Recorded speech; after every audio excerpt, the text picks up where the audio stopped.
நெஞ்சம் நிறைந்திடுதே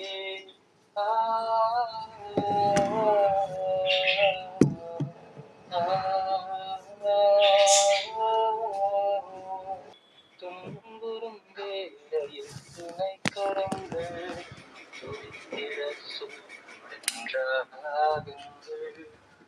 துன்புறும் வேளையில் துணை கரங்கள் துடித்திட சொல்கின்றாகுங்கள்.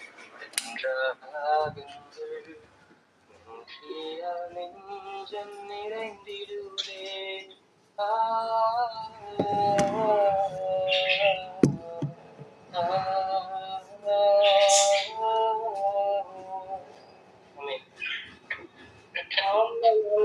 பாடடா செல்லம். தேங்க்யூடா செல்லமே, தேங்க்யூ. சரி, அடுத்து ஆயத்தமா இருக்கவங்க. என் உயிரான இயேசு என் உயிரோடு கலத்தி என் உயிரே நான் உம்மை துதிப்பேன். என் உயிரே நான் உம்மை துதிப்பேன். என் உயிரான உயிரான இயேசு என் உயிரான உயிரான உயிரான இயேசு என் உயிரான இயேசு என் உயிரோடு கலந்தி என் உயிரே நான் உம்மை துதிப்பேன். என் உயிரே நான் உம்மை துதிப்பேன். உலகமெல்லாம் மறக்குதையா, உணர்வு எல்லாம் இனிக்குதையா. உலகமெல்லாம் மறக்குதையா, உணர்வு எல்லாம் இனிக்குதையா. உன்னாமம் துதிக்கையிலே எத்தையா, உன்னன்பை ருசிக்கையிலே ராஜா. உன்னாமம் துதிக்கையிலே எத்தையா, உன்னன்பை ருசிக்கையிலே. என் உயிரான உயிரான உயிரான இயேசு என் உயிரான உயிரான உயிரான இயேசு என் உயிரான இயேசு என் உயிரோடு கலந்தீர். என் உயிரே நான் உம்மை துதிப்பேன். என் உயிரே நான் உம்மை துதிப்பேன்.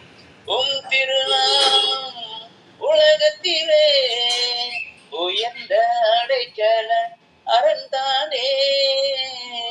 உம் திருநாமம் உலகத்திலே உயர்ந்த அடைக்கல அறந்தானே. நீதிமான் அதற்குள்ளே ஓடி சுகமாயிருப்பார்கள். நீதிமான் அதற்குள்ளே ஓடி சுகமாயிருப்பார்கள்.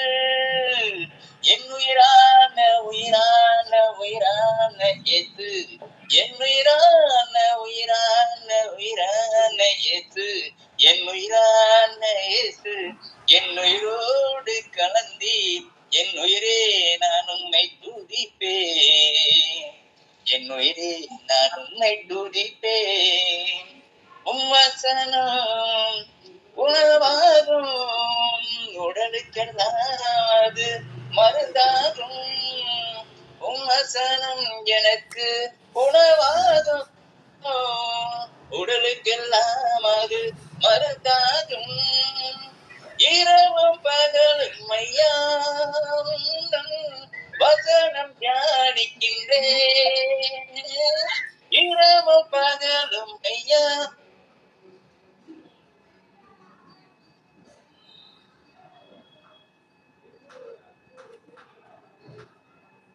இயேசு என் உயிரான உயிரான உயிரான இயேசு என் உயிரான இயேசு என் உயிரோடு கலந்தீர்.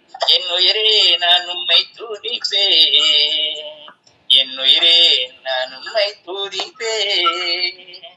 அல்லேலூயா. ஸ்ரீவித்யா மியூட் போடுமா? இந்த போட்டுருக்கா. ஓகேடா மேம். கலை போடு கலை. இதுதான் ஒரு சின்ன பொருள் தாங்க. இயேசுவாலாகாததொன்றுண்டோ, இயேசுவாலாகாததொன்றுண்டோ. என்னே சுவாலாகாதது, என்னே சுவாலாகாதது, என்னே சுவாலாகாததொன்றுண்டோ. என்னே சுவாலாகாதது, என்னே சுவாலாகாதது, என்னே சுவாலாகாததொன்றுண்டோ. என்னே சுவாலாகாததொன்றில்லை, என்னே சுவாலாகாததொன்றில்லை. என்னே சுவாலாகாதது, என்னே சுவாலாகாதது, என்னே சுவாலாகாததொன்றில்லை. அவ்வளவுதான்க்கா. Thank you thank you thank you thank you. Shantha ma'am பாடுங்க. கண்மலையாதவரே என்னை காக்கும் தீபமே, என்னை கண்மலையாதவரே என்னை காக்கும் தெய்வமே, வல்லமை மாட்சிமை நிறைந்தவரே, மகிமைக்கு பாத்திரரே, ஆராதனை உமக்கே, ஆராதனை உமக்கே, ஆராதனை உமக்கே, ஆராதனை உமக்கே. உந்தன் சிறகுகளின் நிழலே என்றென்றும் மகிழ செய்தேன். தூயவரே துணையாளரே, துதிக்கு பாத்திரரே, ஆராதனை உமக்கே, ஆராதனை உமக்கே, ஆராதனை உமக்கே, ஆராதனை உமக்கே. உந்தன் பலவீன நேரங்களில் உன் கிருபை தந்தீரையா, உந்தன் பலவீன நேரங்களில் உன் கிருபை தந்தீரையா.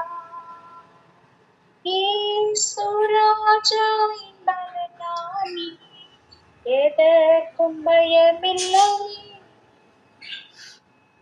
ஆராதனை உமக்கே, ஆராதனை உமக்கே, ஆராதனை உமக்கே, ஆராதனை உமக்கே. எங்கள் உயிருள்ள நாட்களெல்லாம் உன்னை புகழ்ந்து பாடிடுவேன். எங்கள் உயிருள்ள நாட்களெல்லாம் உன்னை புகழ்ந்து பாடிடுவேன். ராஜா நீ செய்த நன்மைகளை எண்ணி துதித்திடுவேன். ஆராதனை உமக்கே,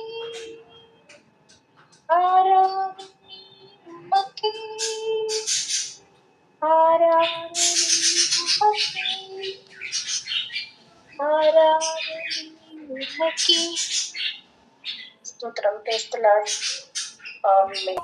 உறக்கம் தெரிவோம், உற்சாகம் உலகத்தின் முடிவரை, கல்வாரி தொனிதான் மலை மாறி நாள் வரை உழைத்து கிறிஸ்துவுக்காய் இழந்தவர் எவரும் சரித்திரரானதில்லை. அஜிய மேன்மைக்காய் கஷ்டமடைந்தும் நஷ்டப்பட்டதில்லை. உறக்கம் தெளிவோம், உற்சாகம் கொள்வோம் உலகத்தின் இறுதி வரை, கல்வாரி தொனிதான் மலை மாறி பொழியும் நாள் வரை உழைத்திடுவோம். உயிர் பெறுவீர் ஒன்று கூடுவீர் உலர்ந்த எலும்புகளே, நீங்கள் அறியா ஒருவர் நடுவில் வந்து விட்டார். உறக்கம் தெளிவோம், உதாகம் கொள்வோம் உலகத்தின் இறுதி வரை, கல்வாரி தொனிதான் மலை மாறி பொழியும் நாள் வரை உழைத்திடுவோம். ஆமென். அல்லேலூயா. ஆமென் ஆமென் அல்லேலூயா. வனிதா சிஸ்டர் பாடுங்க. வனிதா சிஸ்டர் பாருங்க. It's anything too hard for the Lord. Is anything too hard for the Lord? Is anything too hard? Is anything too hard? Is anything too hard for the Lord? No, nothing is too hard for the Lord. No, nothing is too hard for the Lord. No, nothing is too hard. No, nothing is too hard. No, nothing is too hard for the Lord. என் இயேசுவாலாவது ஒன்றில்லை. என் இயேசுவாலாவது ஒன்றில்லை. என் இயேசுவாலாவது என் இயேசுவாலாவது என் இயேசுவாலாவது ஒன்றில்லை. ஆமென். ஹalleluya. இயேசுவால் ஆகாத காரியங்கள் ஒன்றுமே இல்லை. எல்லாம் பண்ணீங்க sister. Thank you. சரி, நமக்கு time இன்னொரு யாராவது ஒரு ரெண்டு சரணம் பாடுங்கன்னா பாடுங்க. பொங்க இயேசுவை பாடிடுவே, அவர் நாம ஊற்றுண்ட பரிமள தைலம், அவரையே நேசிக்கிறேன். அல்லேலுயா துதி அல்லேலுயா, எந்த அண்ணலம் இயேசுவை பாடிடுவேன்.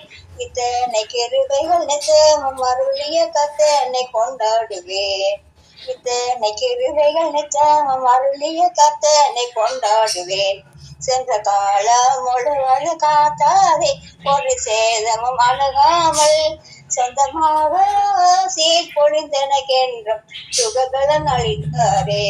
அல்லேலுயா துதி அல்லேலுயா, என்ற அண்ணலம் இயேசு பாடிடுவேன். இத்தனை கிருபைகள் நித்தமும் அருளிய கர்த்தனை கொண்டாடுவேன். சில வேளை இமைப்பொழுதே தம் முகத்தை சிருஷ்டிகள் மறைத்தாரே. கடுங்கோவ நீங்கி திரும்பவும் என்ன கிருபையை பொழிந்தாரே. அல்லேலுயா துதி அல்லேலுயா, என்ற அண்ணலம் இயேசுவை பாடிடுவேன்.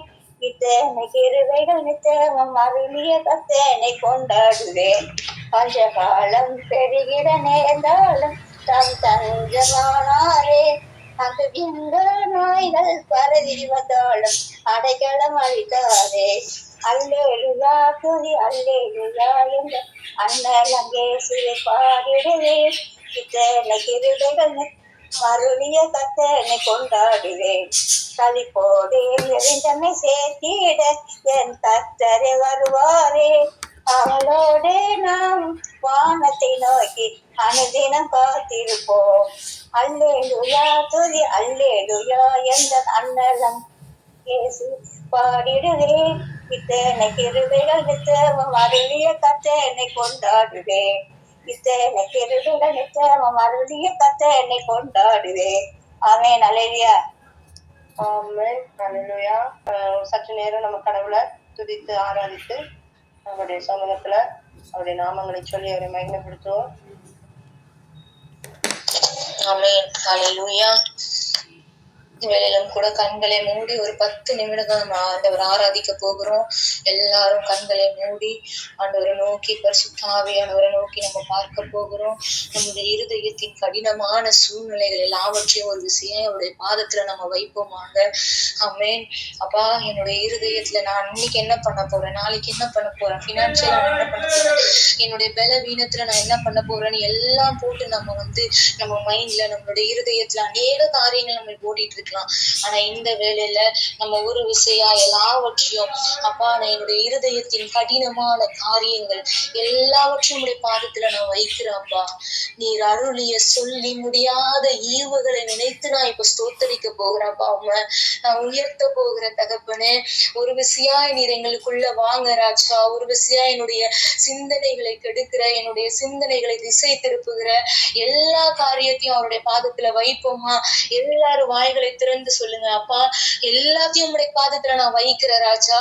எந்த ஒரு காரியமும் என்னை டிஸ்டர்ப் பண்ணக்கூடாது. இந்த நேரத்துல நான் உம்மை மாத்திரம் ஃபீல் பண்ணணும் ஏசப்பா. நான் உம்முடைய அன்பை மாத்திரம் நான் உணரணும் ராஜா. உம்முடைய அன்பின் ஆழத்திற்குள்ள நான் போகணும் ராஜா. தகப்பனே, இந்த ஒரு விசை, இந்த ஒரு நிமிடம் தகப்பனே, எல்லாவற்றையும் என்னிலிருந்து நீங்க நீக்குங்க. எல்லா விதமான கடினமான காரியங்கள், கடினமான சிந்தனைகள் எல்லாவற்றையும் நீங்க நீக்குங்க தகப்பனே. ஏசப்பா, நாங்கள் உண்மை மாத்திரம் தொழுது கொள்ளுகிறோம்ப்பா. உண்மை மாத்திரம் நாங்கள் உயர்த்துகிறோம்ப்பா. உள்ளத்திலிருந்து நம்ம ஆண்டவர் உயர்த்துவோமா? எல்லாரும் வாய்களை திறந்து அவருடைய நாமத்தை சொல்லி சொல்லி அவரை நம்ம ஆராதிப்போமா? காருண்யமாகிய கர்த்தாவே அப்பா, உண்மையில நாங்கள் அன்பு கூறுகிறோம் ராஜா. தகப்பனே, எல்லாவற்றிலும் போதுமானவரே, யெகோவா ஈரே, யெகோவா ராஃபா, உம்மை நன்றியோடு நன்றியோடு துதிக்கிறோம் சுவாமி. நன்றியோடு ஸ்தோத்திரிக்கிறோம் ராஜா. தகப்பனே அப்பா, எல்லா விதமான காரியங்களிலும் எங்களோடு கூட இருக்கிற தெய்வமே, உண்மை நன்றியோடு துதிக்கிறோம் அப்பா.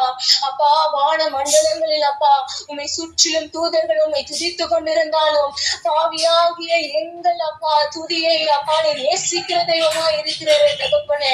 அப்பா, இந்த வேளையில நாங்கள் உண்மை துதிக்கிறோம், உண்மை நாங்கள் ஆராதிக்கிறோம். ஒரு விஷயம் எல்லாரும் எங்களுடைய இருதயத்தில் அவரை வரவேற்போமா? அப்பா, எங்களுடைய இருதயம் முழுவதுமாய் தகப்பனே உங்களுடைய பிரசன்னத்தினால நீங்க நிரப்புங்க அப்பா, நிரப்புங்க ராஜா. தகப்பனே, ஒவ்வொரு பிள்ளைகள் மீது உங்களுடைய பிரசன்னம் இறங்குவதாக தகப்பனே. உங்களுடைய ஆளுகை இறங்கட்டும் அப்பா. இந்த வேளையில நாங்கள் வேறு வேறு இடங்களில இருந்தாலும் அப்பா தகப்பனே, நாங்கள் துதிக்கிற தெய்வம் ஒருவர் மாத்திரமே அப்பா. நீங்க எங்க மத்தியில இறங்கி வாங்க, இறங்கி வாங்க ராஜா. உங்களுடைய கிருபை, உங்களுடைய பிரசன்னத்தை நாங்கள் எதிர்பார்க்கிறோம் ராஜா. ஆமென். வானாதி வானங்கள் யாவும் அதின் கீழுள்ள ஆகாயமும்,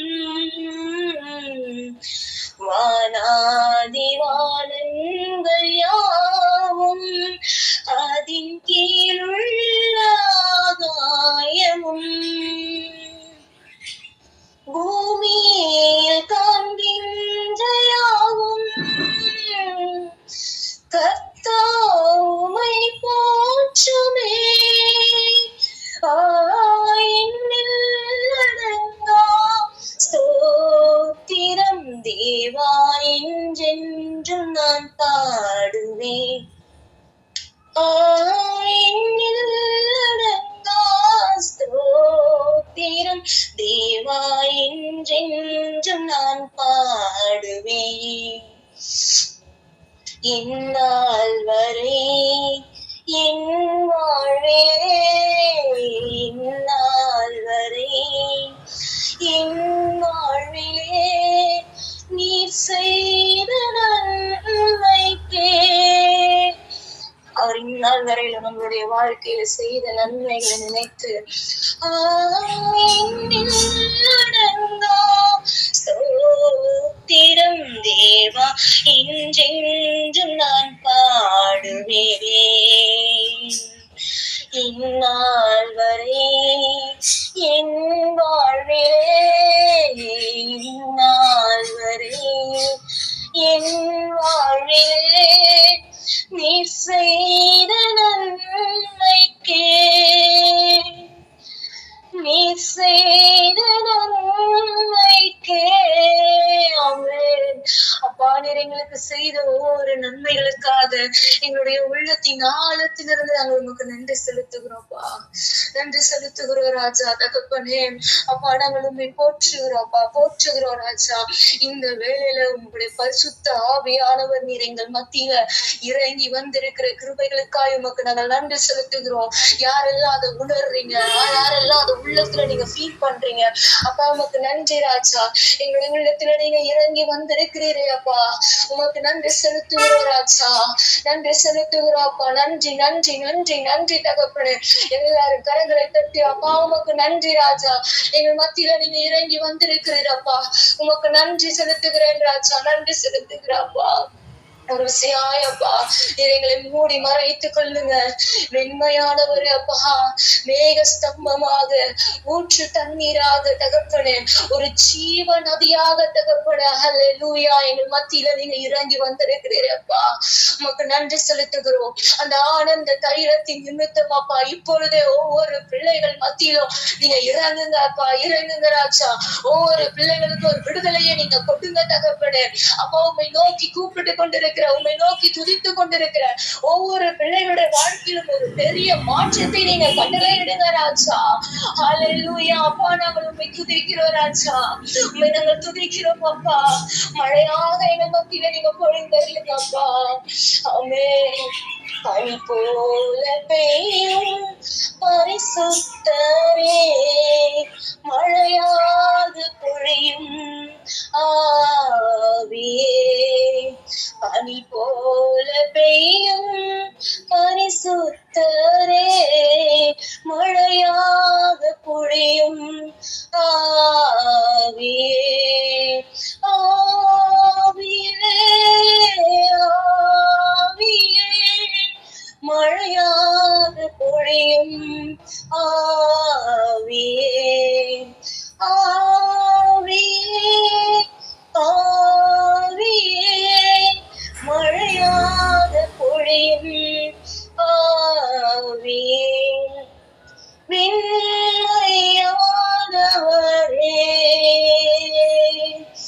மேக ஸ்தம்பமே, விண்மையானவரே,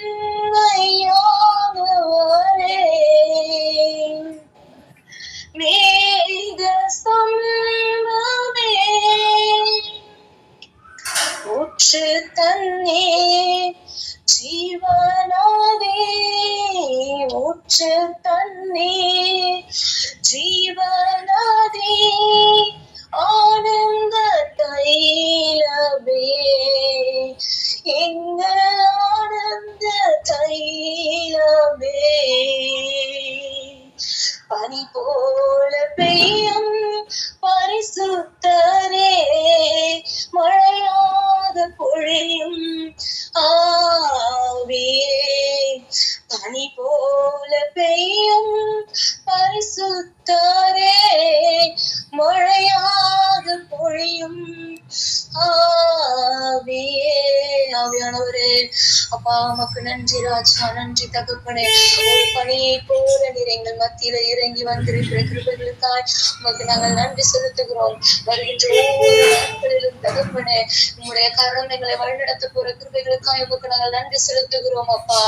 நீர் எவ்வளவு நல்லவர் அப்பா, நீர் எவ்வளவு வல்லவர். நீர் வாக்கு, ஒவ்வொரு வாக்குகளுக்கும் சுவாமி நீர் கொடுத்திருக்கிற ஒவ்வொரு வாக்குகளுக்கும் உமக்கு நாங்கள் நன்றி செலுத்துகிறோம் ராஜா. அப்பா நாங்கள் வெறும் முதல்களினால மாத்திரம் இல்ல ராஜா, எங்களுடைய இருதயத்தினால நாங்கள் உண்மை துதிக்கிறோம் ராஜா, துதிக்கிறோம் சுவாமி. அப்பா வெறும் வெளியாளுகளுக்காக அல்ல ராஜா, வெளிப்பார்வைக்காக அல்ல ராஜா தகப்பனே. எங்களுடைய இருதயத்திலிருந்து, எங்களுடைய இருதய ஆழத்திலிருந்து நாங்கள் உங்களிடத்தில் அப்பா கிட்டி சேர விரும்புகிறோம் தகப்பனே. அந்த ரட்சிப்பின் ஆழத்திற்குள்ள நீங்கள் எங்களை உட்பிரவேசிக்க செய்யுங்க தகப்பனே. அதற்கு இடையே எந்த ஒரு தடங்கள் எங்களுக்கு வந்தாலும், எந்த ஒரு தடைகள் எங்களுக்கு வந்தாலும், எங்களுடைய அப்பா தகப்பனே தடைகளை உடைத்து எறிகிற தேவன் நீர் எங்களுக்கு முன்பதாக செல்லுங்க ராஜா. உமாலே நாங்கள் ஒரு சேனைக்குள்ள பாயவும், உமாலே ஒரு மதிலை நாங்கள் தாண்டவும் அப்பா எங்களை நீங்க பலப்படுத்துங்க சுவாமி, பலப்படுத்துங்க ராஜா. உங்களுடைய அனுப்பா இந்த கருத்திற்குள்ளால் எங்களை நீங்க மூடி மறைத்து கொள்ளுங்க அப்பா. எல்லா தடைகளையும் நீக்கி அப்பா உங்களுடைய ரட்சிப்பின் அப்பா தகப்பனே அந்த ஆழத்திற்கு நாங்கள் பிரவேசிக்க விரும்புகிறோம் அப்பா. நாங்கள் ஒப்பு கொடுக்கிறோம் ராஜா. இந்த வேளையில நாங்கள் அப்பா தகப்பனே அதற்காக நாங்கள் ஆசைப்படுகிறோம் தகப்பனே. எங்கள் உள்ளத்தின் வாஞ்சை, எங்களுடைய உள்ளத்தின் ஆசைகள் எல்லாம் தகப்பனே அது ஒன்று மாத்திரமே அப்பா, ரட்சிப்பின் அப்பா வழிகளுக்கு நேராய் தகப்பனே நாங்கள் கடந்து வருகிறோம் அப்பா. நீர் அந்த பாதையில எப்பேற்பட்ட துன்பங்கள் எங்களுக்கு நேர்ந்தாலும் அதுல நாங்கள் எழுந்து நிற்க பண்ணுகிற அப்பா கிருபையை நீ எங்களுக்கு தாங்க ராஜா. அந்த கிருபையை நீ ஒவ்வொரு நாளும் எங்களுக்கு தந்தருளி ராஜா தகப்பனே. எங்களை நீங்க வழிநடத்துங்க சுவாமி. உண்மை மாத்திரமே நாங்கள் நேசிக்கிறோம் அப்பா. எங்களுடைய உயிரை பார்க்கிறோம் சுவாமி. நாங்கள் உண்மை மாத்திரமே நாங்கள் நேசிக்கிறோம் ராஜா. எங்களுடைய ஒவ்வொரு நாட்களிலும் சுவாமி அப்பா எங்களோடு கூட பிரியாமல் கடைசி வரை அப்பா ஒவ்வொரு நிமிடமும் உங்களுடைய கிருபையால நீங்க எங்களை நடத்திடுங்க அப்பா. ஒவ்வொரு நாட்களிலும் பிரியாமல் கடைசி வரை ஒவ்வொரு நிமிடமும் கிருபையால் நடத்திடுமே. அப்படி அர்ப்பணிப்போடு பாடுவோமா? ஒவ்வொரு நாட்களிலும் பிரியாமல் கடைசி வரை ஒவ்வொரு நிமிடமும் கிருபையால் நடத்திடுமே. உள்ளத்திலிருந்து நான் உம்மை நேசிக்கிறேன், எந்த உயிரை பார்க்கிலும். யாரெல்லாம் சொல்ல முடியும்? நான் உம்மை நேசிக்கிறேன், எந்த உயிரை பார்க்கிலும் ஆராதிப்பேன் உன்னை மனதுடன். ஆமென் ராஜா. தகப்பனே, என்றென்றும் ஆராதிக்கிற மனதுக்கு எங்களுக்கு தந்தருளி அப்பா அப்படியே ஒவ்வொரு பிள்ளைகளையும் நீங்க ஆசீர்வதித்து பலப்படுத்துங்க. உடைய காயப்பட்ட கருத்துக்களாய் நாங்கள் அப்பா எங்களை முழுவதுமாய் சமர்ப்பிக்கிறோம். மீதமுள்ள நேரம் முழுவதும் உடைய பிரசனத்தினால் எங்களை எடுத்துக் கொள்ளுங்க. மீட்பர் மற்றும் இயேசு ஜெபம் நல்ல பிதாவே. ஆமென். ஆமென் ஆமென். ஹல்லேலூயா. நல்ல ஆராதனை. தேங்க்யூ பிரியமா. பாஸ்ட் வந்துட்டாங்க. மீதமான இருக்கிற நேரத்துக்கு பாஸ்டர் கையில கொடுக்குறோம். பாஸ்டர் நீங்க தொடர்ந்து உங்களுடைய நேரத்தில். ஓகே, தேங்க்யூ அக்கா, தேங்க்யூ ஸோ மச். சரி, கேட்கல, கொஞ்சம் லேட் ஆயிடுச்சு அப்படின்னு. No issues, no issues, no problem, no problem. இயேசுவி நாமத்தினால உங்களுக்கு வாழ்த்துக்கள்.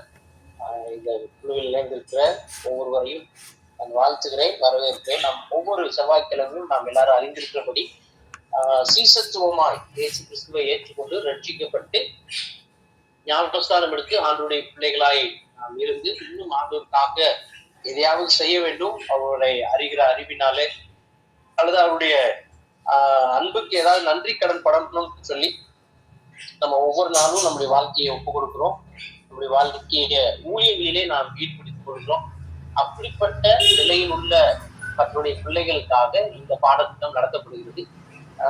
மற்ற நாட்கள்ல உங்களுக்கு ஒரு செய்தியாக ஒருவேளை அது எழுப்புதலா இருக்கலாம், இல்ல அது ஆசீர்வாதமா இருக்கலாம், இல்ல கர்த்தர் உங்களோட பேசுகிற காரியமா இருக்கலாம். இது இந்த சபா நாம மாத்துவோம். ஒரு ஒரு ஒரு பாடத்திட்டத்தை போல நீங்க ஏதோ ஒரு புதுசா ஒரு கிளாஸ் அட்டென்ட் பண்ற மாதிரி இருக்கும். கொஞ்சம் வித்தியாசமா இருந்தாலும் நான் விசுவாசிக்கிறேன், ஆண்டவர் உங்களோடு கூட ஒவ்வொரு வாரமும் நிச்சயமாய் பேசிக்கொண்டு இருக்கிறார் என்று நான் நம்புகிறேன். இது நம்முடைய வாழ்க்கைக்கு தேவையான ஒன்று. இன்னும் புரியுற மாதிரி சொல்லணும்னா, இந்த கொரோனா டைம்ல ரொம்ப என்னென்னமோ மெடிசன்ஸ் எல்லாம் கொடுத்து பார்த்தாங்க. கடைசியா சொன்னாங்க, பப்பாயா அந்த லீஃப் அந்த இலையை அரைச்சு குடிங்க, உடனே உங்களுக்கு சரியாயிரும், இம்யூனிட்டி பவர் அதிகமாகும் அப்படின்னு. அப்ப எல்லா பக்கமும் பாத்தீங்கன்னா அது ரொம்ப பயங்கர பரபரப்பாயிடுச்சு. எல்லாரும் அதை அரைச்சு குடிச்சாங்க. நான் இதுவரைக்கும் குடிச்சதே கிடையாது. அதை இப்போ ரீசெண்டா அது திருப்பி இந்த மாதிரி சிக்னஸ்லாம் வராது, இம்யூனிட்டி பவர் இருக்கும் அப்படின்னா எல்லாரும் சொல்றாங்களே அப்படின்னு சொல்லி குடிச்சு பார்த்தா பயங்கர கசப்பா இருக்கு, பயங்கர கசப்பு. ஆனா அதுல என்ன இருக்குன்னா இம்யூனிட்டி பவர். நான் சும்மா ஒரு 5 ml அந்த மாதிரிதான் குடிச்சு பார்த்தேன். என்னதான் இருக்கு இதுல, நம்ம அதை டேஸ்ட் பண்ணி பார்ப்போமேன்ற காரணத்துக்காக வாங்கி குடிச்சு பார்த்தேன். ஆக்சுவலி பிள்ளைகளுக்கு கொடுத்து அதை ட்ரை பண்ணுவோம். இப்பதான் சிக்னஸ் வெளியே வந்து இருக்காங்க. நான் என் பிள்ளைங்களுக்கு முன்னாடி கொஞ்சம் டேஸ்ட் பண்றது வரைக்கும் அப்படி குடிக்கிறப்போ பயங்கர கஷ்டம். அப்புறம் நான் யோசிக்கிறேன், நம்ம சரீர ஆரோக்கியத்துக்கு அதோட வாழணும் அப்படின்றதுக்காக நம்முடைய உடல்ல நோய் எதிர்ப்பு சக்தி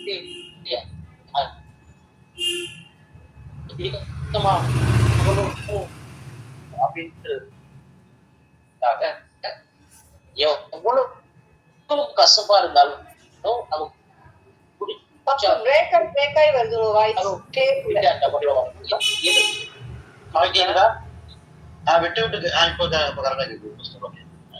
ஓகேவா? இப்போ ஓகே ஓகே ஓகே ஓகே அப்போ ஓகே ஓகே அப்போ நம்முடைய சரீரத்துல நம்ம ஆரோக்கியத்தை விரும்புகிறபடினாலே எந்த ஒரு மருந்தையும் நமக்கு பிடிக்குதோ பிடிக்கலையோ நாம் அதை உட்கொள்கிறோம், அது சுகமாகும், அது நமக்கு ஆரோக்கியத்தை தரும், நாம் நன்றாக வேண்டும் என்று சொல்லி விருப்பத்தோட செய்கிறோம். யாருக்குமே மெடிசன் பிடிக்கவே பிடிக்காது. ஆனா சில நேரம் அது நமக்கு பிடிக்குதோ பிடிக்கலையோ நாம் அதை எடுத்துக்கொள்ள வேண்டிய ஒரு கட்டாயத்துல இருக்கிறோம். நான் அதோடு இதை ஒப்பிடுறேன். ஆனா இது மகத்துவமான வாழ்க்கை. ஆனால் தேவனுடைய ராஜ்யத்துல நித்தியமாய் வாழ விரும்புகிற நமக்கு சில நேரம் கிறிஸ்துவ வாழ்க்கையில இப்படிப்பட்ட ஒரு மெடிசன் கொடுக்க வேண்டிய சூழல் இருக்கிறது. நிறைய நேரம் நம்ம நிறைய சாப்பிட்டோம்னா டைஜஸ்ட் ஆகும். அப்போ விருப்பமில்லாத ஒரு இஞ்சி சாறோ அல்லது இஞ்சி டீயோ எப்படி நம்ம உட்கொள்றோமோ அதே போல இது சீசத்து போற வாழ்க்கை முறை என்பது நம்ம எல்லாருக்கும் இது பிடிக்குன்றது சொல்ல முடியாது. அந்த புத்தகத்தில் சொல்லப்பட்ட அந்த காரியத்தை நான் உங்களுக்கு ஒவ்வொரு வாரமும் தேவனுடைய உதவியின்படி பரிசுத்த ஆவியானுடைய ஆலோசனைப்படி இதை நான் செய்கிறேன். அதனால இது எல்லாருக்கும் பிடிக்கும் அப்படின்றத நான் அழுத்தமா திருப்பி நான் சொல்றேன். கொஞ்சம் டிஃப்ரெண்டா இருக்கலாம், சிலருக்கு கேட்க விருப்பமா இருக்கலாம், சிலருக்கு இது என்ன நெட்டு கூட ஆகலாம். பட் நான் உங்களுக்கு தெளிவா சொல்ல வருகிற விஷயம் என்னன்னா, இப்படிப்பட்ட சத்தியங்களின் மூலமாய், அதாவது நான் சொல்ற சத்தியம் மூலமா நான் சொல்ல வரல, நீங்க ஒவ்வொரு நாளும் கேட்கிற சத்தியங்கள் அனைத்தும் நம்ம அவருடைய சீசருக்கு நேராய், அவருடைய குமாரனுடைய சாயல் ஒப்பான சாயலாய், பிதாவாகி தேவன் குமாரனாகி இயேசு கிறிஸ்து மூலமாய் விட்டு இந்த கனமான ஊழியத்தை செய்கிற நாம் எப்படிப்பட்டவர்களாய் இருக்க வேண்டும் அத நம்ம பார்த்துட்டு வரோம். கடைசி போன வாரம் நம்ம ஆபிரகாமை குறித்து பார்த்தோம். நம்ம ஆபிரகாம் குறித்து பார்ப்பதற்கு முன்பதாக இந்த நாட்களில் நம்ம என்ன தலைப்பில பார்த்துட்டு இருக்கோம் அப்படின்னா, நமக்கும் தேவனுக்கு இருக்கிற அந்த இன்டிமேஷன், ஒரு உரையாடல், ஒரு நட்பு. ஜபம் என்பது வேற, விண்ணப்பம் என்பது வேற, பரிந்து பேசுதல் என்பது வேற. பட் நான் இதை உங்களுக்கு அழுத்தமாக தெளிவாக சொல்லுகிற விஷயம் என்னன்னா, உங்களுக்கும் தேவனுக்கும் இருக்கிற சரியான உரையாடல். சில நேரம் ஜபத்துல நம்ம ஜபம் பண்ணுவோம், வர்ஷிப்ல நல்லா கத்தரை ஆராதிப்போம், ஆண்டவரை மகிமைப்படுத்துவோம், அவருடைய நாமங்களை சொல்லி துதிப்போம். இப்ப கூட ஒரு நல்ல ஒரு வர்ஷிப் கேட்டோம். ஒவ்வொரு நாளும் நிறைய பேர் பாடுறீங்க, நல்ல வர்ஷிப்லாம் வருது, நிறைய அதை பியூலாக்கா வந்துட்டு அவங்களுடைய அதிக சிரமத்திலையும் அதை அப்லோட் பண்றாங்க. இவை அனைத்தும் ஆண்டவரை மகிமைப்படுத்துகிறது, எல்லாமே அவருக்கு அந்த மகிமை கொண்டு செல்கிறது. ஆனால் இந்த சத்தியமானது முழுமையாக தேவனை போல நம்மை மாற்றுவதற்கு, அவரை இன்னும் நெருங்கி சேர்வதற்கு, நம்முடைய கண்ணோட்டத்தை முற்றிலுமாய் மாற்றக்கூடிய ஒன்றாய் இது இருக்கும் என்பதுல எந்த சந்தேகம் இல்லை. போன வாரம் நம்ம ஆபிரகாமை குறித்து தேவனோடு பேசுகிற மனுஷனுக்கு நம்ம பார்த்தோம். ஒவ்வொருவரும் பழைய ஏற்பாடு முழுவதுமே தேவன் நேரடியாக தரிசனங்கள் மூலமாய், சொப்பனத்தின் மூலமாய் தீர்க்கதரிசிகளோடு நம்முடைய பிள்ளைகளோட பேசினார். உங்க கையில பைபிள் இருந்துச்சுன்னா நீங்க ஆதியாகமம் 12வது அதிகாரத்தினுடைய முதல் வசனத்தை யாராவது வாசிக்கலாமா? உங்க கையில பைபிள் இருந்துச்சுன்னா ஆதியாகமத்தின் புத்தகம் 12வது அதிகாரம் முதல் வசனம். கர்த்தர் ஆபிரகாமை நோக்கி கர்த்தர் ஆபிரகாமை நோக்கி, நீ உன் தேசத்தையும் உன் இனத்தையும் உன் தகப்பனுடைய வீட்டையும் விட்டு புறப்பட்டு நான் உனக்கு காண்பிக்கும் தேசத்துக்கு போ. Very good. வசனம் வாசிக்கிறதுக்கு முன்னாடி ஒரு விட்டு கொடுத்தல் நடந்துச்சு. ஆக்சுவலி இந்த ஆபிரகாமோட லைஃப்ல அந்த விட்டு கொடுத்தல்ன்ற ஒரு ஆசீர்வாதம் வரும். ஸோ அது ஃபர்ஸ்ட் கன்ஃபர்மேஷன் ஆன மாதிரி இருக்கு. நீங்க வாசிங்க. இப்போ நம்ம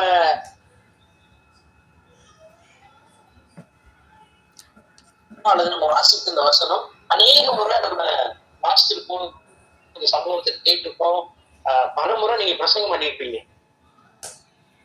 இப்ப இதுல நான் உங்களுக்கு என்னுடைய கண்ணோட்டம் எப்படி இந்த வசனத்தின் அடிப்படையை முழுமையாக தேவனும் ஆபிரகாம் 2 பேரும் பேசிக்கொண்ட ஒரு உரையாடலாக நான் இதை உங்க முன்பதாக ஒரு கண்ணோட்டத்துக்காக நான் வைக்கிறேன். ஃபர்ஸ்ட் வசனம் சொல்லுது அழகா, கர்த்தர் ஆபிரகாமை நோக்கி, உன் தேசத்தையும் உன் இனத்தையும் உன் தகப்பனுடைய வீட்டை விட்டு புறப்பட்டு நான் உனக்கு காண்பிக்கும் தேசத்துக்கு போ. ஆபிரகாமுடைய பின்னணியே நம்ம எல்லாருக்குமே தெரியும். அவங்க அப்பா சிலை வழிபாடு உடையவர், சிலைகளை செய்து அதை வழிபாடு செய்கிறவர். ஆனால் ஆபிரகாமை அந்த குடும்ப பின்னணியத்திலிருந்து தெரிந்தெடுக்கிறார். அவர் கூட்டம் உன் இனத்தையும் உன் வீட்டை விட்டு புறப்பட்டு நான் காண்பிக்கிற தேசத்துக்கு போ. இந்த முதல் வசனத்துல தேவனுக்கும் ஆபிரகாமுக்கு இருந்த அந்த இடையில் ஏற்பட்ட ஒரு சின்ன உரையாடல்ல என்ன நடந்துச்சு?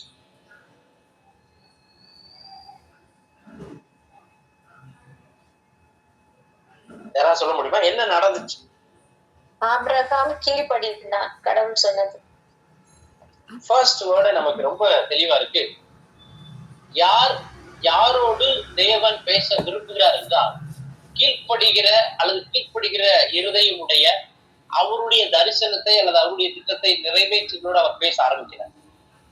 அந்த ஒரு மனநிலைமையோட நாம் இருப்போமானா உங்களுக்கும் எனக்கும் அல்லது தேவனுக்கும் நமக்கு இருக்கிற அந்த உரையாடல் ரொம்ப சுவாரஸ்யமா இருக்கும்.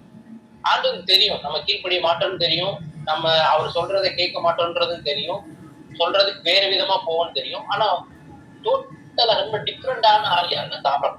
எனக்கு ரொம்ப பிடிச்ச விஷயம் என்னன்னா, போயிட்டான். எங்க போறது, எப்படி போறது, பத்து காசு வேணும், பெட்ரோல் காசு வேணும். ஒருவேளை நவீன கால ஆபிரகாம் இருந்தாரு நான் கேட்கிறேன், அதுவரை போகணுட்டீங்க, பெட்ரோல் காசு வேணும், மனைவி இருக்காங்க, எப்படி போறது, அங்க போய் நம்மளுடைய லைஃப் ஸ்டைல் என்ன இருக்கும். அப்ப நான் இந்த வசனத்தை இன்னும் ஆழமா நான் யோசிக்கிற பொழுது, தேவனாகிய கர்த்தர் சர்வ வல்லமையுள்ள ஆண்டவர் நம்மளோடு கூட பேசுகிற ஒவ்வொரு வார்த்தையிலும் 100% நம்பிக்கையும் விசுவாசத்தை உடையதாயிருக்கும். அவர் சர்வ வல்லமையுள்ள ஆண்டவர், சர்வ ஞானி, அவருக்கு தெரியாதது ஒன்றுமே இல்லை. ஆபிரகாமை அழைத்து நாம் காண்பிக்கிற தேசத்துக்கு போ அப்படி என்றால் முழுமையாக அன்றில் இருந்து ஆபிரகாமுடைய வாழ்க்கை அவருடைய கண்ட்ரோலுக்கு போய் அவர் என்னைக்கு உங்களையும் என்னையும் ஒரு ரெஸ்பான்சிபிலிட்டியோட அவர் எடுத்துட்டாரோ, கையில அவர் நம்மளை செலக்ட் பண்ணிட்டாரோ, அவர் நம்மள நிறைய காரியங்களில நம்மளை விடுவிக்கிறதுல, நம்மளை போஷிக்கிறதுல, நம்மளை நடத்துகிறதுல, நம்மளை காப்பாற்றுகிறதுல, நம்மளை பயன்படுத்துகிறதுல, நம்முடைய வாழ்க்கையில அற்புதம் செய்யறது எல்லாம் அவரை சார்ந்து. உங்களையும் என்னையும் தேவனாகி கர்த்தர் நம்முடைய சீசர்களாக அவர் என்னைக்கு அவருடைய ரெஸ்பான்சிபிலிட்டி அவருடைய பொறுப்புகளை எடுத்துக்கொண்டாரோ அன்றில் இருந்துட்டு நமக்கு தேவையான சகலத்தையும் அவர் செய்வார். கீழ்ப்படிந்த ஆபிரகாமுக்கு முதல் ஆசீர்வாதம் என்னன்னா, நான் உன்னை பெரிய ஜாதியாக்கி உன்னை ஆசீர்வதித்து உன் பேரை பெருமைப்படுத்துவேன், நீ ஆசீர்வாதமா இருப்பாய், உன்னை ஆசீர்வதிக்கிறவர்களை ஆசீர்வதிப்பேன், உன்னை சபிக்கிறவர்களை சபிப்பேன், பூமியுள்ள வம்சங்கள் எல்லாம் உனக்குள்ள ஆசீர்வதித்து இருக்கும். கர்த்தர் ஆபிரகாமுக்கு சொன்னபடியே அவன் புறப்பட்டு போனான். லோத்து மகனோடு கூட போனான். ஆபிரகாம் ஆரானை விட்டு புறப்பட்ட போது 75 வயது உள்ளவனா இருந்தான். ஆபிரகாம் தன் மனைவியாக சாராளையும் தன் சகோதரனுடைய குமாரனாகிய லோத்தையும் தாங்கள் சம்பாதித்திருந்த தங்கள் சம்பத் எல்லாவற்றையும் ஆறானிலே சவரித்து ஜனங்களை கூட்டிக் கொண்டு அவர்கள் கானான் தேசத்துக்கு புறப்பட்டு போய் கானான் தேசத்தில் சேர்ந்தார்கள். ஆனா முதல் 3 வசனம் எல்லாருக்குமே தெரியும். நான் உன்னை ஆசீர்வதிக்கிறேன், உன்னை சபிக்கிறேன், உன்னை சபிப்பேன். 3வது அதிகாரத்துல கடைசி பகுதி சொல்றது, பூமியில் உள்ள வம்சங்கள் எல்லாம் உனக்குள் ஆசீர்வதிக்கப்பட்டு இருக்கும். நம்பர் 1, தேவனோடு உரையாடுகிற, தேவனோடு பேச விரும்புகிற அல்லது கீழ்ப்படுதல் உள்ள இருதயத்தோடு இருக்கிற உங்களையும் உங்கள் சந்ததியையும் உங்கள் பிள்ளைகளையும் உங்கள் குடும்பங்களையும் அவர் பார்த்துக் கொள்கிறார். அவர் அந்த ரெஸ்பான்சிபிலிட்டி அவர் எடுத்துக்கிறார். எனக்கு என்ன தேவை, நாளைக்கு என்ன பண்ண போறேன், எதை குறிச்சு நம்ம ஒரி பண்ண வேண்டிய அவசியமே இல்லை. ஏனென்றால் உங்களோடு பேசுகிறவர் உங்களுக்கு நம்பிக்கையும் விசுவாசத்தையும் நித்திய ஜீவனை அளிக்கிற வசனங்களோடு அவர் நம்மோடு பேசுகிறார். கண்மூடித்தனமா எப்படி போயிருக்கிறாரு ஆபிரகாம், அவரு யோசிக்கவே இல்லை. ஆனா கூப்பிட்டு அவன் சார்ந்திருந்த அந்த பின்னணிக்கு ஏற்ற வாக்குத்தத்தங்களை கொடுக்கிறார். ஏன்னா அவங்க வாழ்ந்த காலகட்டங்கள யார் பெரிய மனுஷன் அல்லது யார் சொன்ன அந்த சமுதாயம் அங்கீகரித்து அல்லது அந்த அங்கீகாரம் கொடுக்கும் என்றால் அவன் பெருத்த ஜனமுடையவனாக, ஒரு பெரிய செல்வந்தம் உடையவனாக, ஆடு மாடுகளை உடையவனாக, செல்வ சீமானார். ஆனா ஆபிரகாம் அப்படிதான் இருக்காரு. இப்ப ஆண்டவர் கூப்பிட்டு நீ தனியே வா, உன் இலத்தையோ தேசத்தையோ தகப்பனுடைய வீட்டை விட்டு புறப்பட்டு நான் காண்பிக்கிற தேசத்துக்கு போ அப்படின்னா, ஆண்டவர் அவனை செலக்ட் பண்ணி தன்னுடைய ராஜ்யத்தின் தோற்றத்துக்காக பயன்படுத்த விரும்புகிற அப்படின்னாலே தகப்பன் தாயை விட்டுட்டு தேசத்துக்கு போனா அந்த கல்ச்சர் பின்னணியத்தை விட்டு விலகி அவங்களுக்குள்ள ஒரு தேடல் இருந்தது. யார் இந்த மெய்யான தெய்வம்? இவ்வளவு சிலைகளை அவன் எல்லா காரியங்களையும் செய்து அவனுக்கு ஒரு இருதயத்துல ஒரு தேடல் இருந்துருக்கலாம். பக்தியிலோ உங்களை கர்த்தர் தமக்காக தெரிந்து கொள்ளுங்க என்ற வசனத்தின்படி ஒரு தேடலோடு அவன் இருந்த பொழுது ஆபிரகாமை அவர் செலக்ட் பண்ணிட்டு இப்ப அவர் காண்பிக்கிற தேசத்துக்கு போன பிற்பாடு அவர் சொல்றாரு, உன்னை நான் ஆசீர்வதிக்கிறேன். எனக்கு மிகவும் மனதுல ரொம்ப ஆழமா பதிஞ்ச வார்த்தை என்னன்னா, பூமியில் உள்ள வம்சங்கள் எல்லாம் உனக்குள்ள ஆசீர்வதிக்கப்பட்டிருக்கும். நல்லா கவனிங்க. தேவனோடு ஒவ்வொரு நாளும் முகமுகமாய் பேச விரும்புகிற நம்முடைய வாழ்க்கையில நம்மை ஆசீர்வதிப்பதனுடைய நோக்கம், நம்முடைய தேவைகளை சந்திப்பதனுடைய நோக்கம், நாம் விண்ணப்பித்த வேண்டுதல் செய்த எல்லாவற்றையும் அவர் தருவதனுடைய நோக்கம் உங்கள் மூலமாய் இந்த பூமியில் உள்ள ஜனங்கள் ஆசீர்வதிக்கப்பட வேண்டும். அவருடைய ராஜ்யத்துக்காக அது பயன்பட வேண்டும். நீங்க அநேகருக்கு ஆசீர்வாதமா இருப்பீங்க. ஆபிரகாம் சொல்றாரு, நான் உன்னை பெரிய ஜாதியாக்குறேன், பேரை பெருமைப்படுத்துறேன். எல்லாம் அவர் செய்யறாரு. ஏன்னா அவருடைய ரெஸ்பான்சிபிலிட்டி இருக்க. அவர் செய்தது மாத்திரமல்ல, அதனுடைய காரணம் என்ன? பூமியில் உள்ள வம்சங்கள்லாம் உனக்குள்ள ஆசீர்வதிக்கப்பட்டிருக்குன்னா, கர்த்தர் இன்றைக்கு உங்களுக்கு தந்த சகல சம்பத்துக்களும் ஆசீர்வாதமும் நீங்க அவரோட ரெகுலரா பேசினீங்கன்னா உங்கள் மூலமாய் ஒரு நற்கிரியைகளை செய்ய அவர் விரும்புகிறார். ஆபிரகாம் தன்னுடைய ராஜ்யத்துக்காக செலக்ட் பண்ண நோக்கம், சீசர்களை தெரிந்து கொண்ட நோக்கம், தன்னுடைய சுயநலத்துக்காக, தன்னுடைய குடும்பத்துக்காக, தன்னுடைய தேவைகள் சந்திக்கப்பட வேண்டும் என்பதற்காக மாத்திரம் அல்ல. அவருடைய ஆசீர்வாதம் என் மூலமாய் இருக்கிற, என்னோடு கூட இருக்கிற, அல்லது நான் பார்க்கிற, நான் பழகுகிற எல்லா ஜனத்தாரும் என் மூலமாய் ஆசீர்வதிக்கப்பட வேண்டும்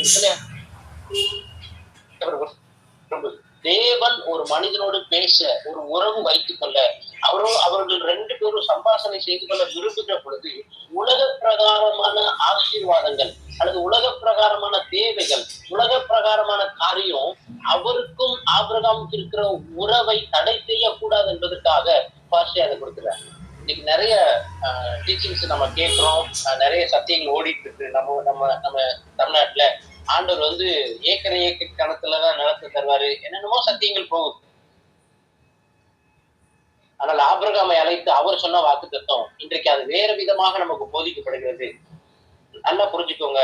இன்னைக்கு நான் உங்களுக்கு சொல்றேன், உங்களையும் என்னையும் தேவன் என்னைக்கு அவருடைய ரெஸ்பான்சிபிலிட்டிக்குள்ள, அவருடைய பொறுப்புக்குள்ளாக அல்லது அவருடைய பொறுப்பாக நாம் எப்பொழுது மாறிவிட்டோமோ, இந்த வார்த்தைகளை நான் யோசிச்சுட்டு இருக்கிறப்ப இன்னைக்கு குரூப்ல பார்த்தேன், தத்தெடுப்போம் அப்படின்ற ஒரு நல்ல வார்த்தை இருந்தது. நான் அந்த வார்த்தையை இங்க பயன்படுத்தலாம்னு நினைக்கிறேன். என்னைக்கு ஆண்டவர் உங்களை என்னையும் ரட்சித்து தத்தெடுத்து எடுத்துக்கொண்டாரோ அன்றையிலிருந்து இன்னைக்கு வரைக்கும் நம்முடைய எல்லா தேவையும் இருப்பாங்க. அவருக்கு தெரியும். ஆனா அவர் என்ன எதிர்பார்க்கிறாருன்னா, நீங்க பழைய ஏற்பாடு முழுவதும் தேவனோடு பேசின நபர்களுடைய வாழ்க்கையை நீங்க கவனிச்சு பாத்தீங்கன்னா, ஆண்டவருக்கும் அவர்களுக்கும் இருக்கிற அந்த உறவு, அந்த நேரம், அந்த ரிலேஷன்ஷிப் வேற யாருக்கும் ஆண்டவர் விட்டு கொடுக்க மாட்டார். ஒருவேளை என் கூட பேசுறான் செய்யறான், எதையாவது எப்படி சொல்றது, உலக பிரகாரமான காரியங்களில் ஈடுபாடு கொண்டு அவன் போயிடுவானோ, அப்புறம் நம்முடைய இடத்துல அதை பார்க்கலாம். துளி அளவு அவன் போக. இந்த 12வது அதிகாரம் முழுவதும் ஆண்டவர் என்ன செய்யணும், ஏது செய்யணும் எல்லாத்தையும் சொல்றாரு. 13வது அதிகாரம் 14வது அதிகாரத்தை நீங்க வாசித்து பாருங்க. அங்க ஒரு நிறைய சம்பவங்கள் நடக்குது. அவன் விசுவாசிக்கிற காரியம், அப்புறம் அங்க இருக்கிற அந்த நாட்டு மக்களுடைய காரியங்கள், லோத்து ஆபிரகாமுக்கு இருக்கிற பிரச்சனை. 13வது அதிகாரத்தினுடைய கடைசி பாருங்க, லோத்து கிட்ட ஒரு கேள்வி கேட்கிறார். ஐ திங்க் 11வது வருஷம் வாசிங்க, 13-11. அப்பொழுது லோத்து யோர்தானுக்கு அருகான சமபூமி முழுவதையும் தெரிந்து கொண்டு கிழக்கே பிரயாணப்பட்டு போனான். இப்படி அவர்கள் ஒருவரை ஒருவர் விட்டு பிரிந்தார்கள். இப்போ வாக்குவாதம் வர்றதுனாலதான் இந்த பிரச்சனை வருது. ஆபிரகாமுடைய தந்தைக்கும் லோத்தோட மேய்ப்பருக்கும் ஒரு வாக்குவாதம் வந்துருச்சு. அப்ப ஆபிரகாம் சொல்றது, தேசமெல்லாம் உனக்கு உள்ளதாப்பா இருக்கு, நீ என்னை விட்டு பிரிந்து போகலாம், நீ இடதுபுறம் போனா நான் வலதுபுறம் போயிடுறேன், நீ வலதுபுறம் போனா நான் இடதுபுறம் போயிடுறேன் அப்படின்னு சொல்லிட்டு சொல்றாரு. தேசம் முழுவதும் அவன் கண்ணை ஏறெடுத்து பார்த்து ரொம்ப நல்ல அழகா செழிப்பா இருக்கிறத அவன் செலக்ட் பண்ணிட்டான். இப்ப ஆபிரகாம் திரும்பி பார்த்தா ஒண்ணுமே இல்லாத மாதிரி. நல்லா கவனிங்க, தேவனோடு உறவு வைத்துக் கொண்டிருக்கிற, தேவனோடு ரெகுலரா பேசிக்கிட்டு இருக்கிறவங்களுக்கு கண்களின் இச்சை, இந்த மானசீக ஒரு விருப்பங்கள், ஜீவனத்தின் பெருமை, அதுல நாட்டம் இருக்கவே இல்லை. இது இருந்தா என்ன, ஓகே ஃபைன்.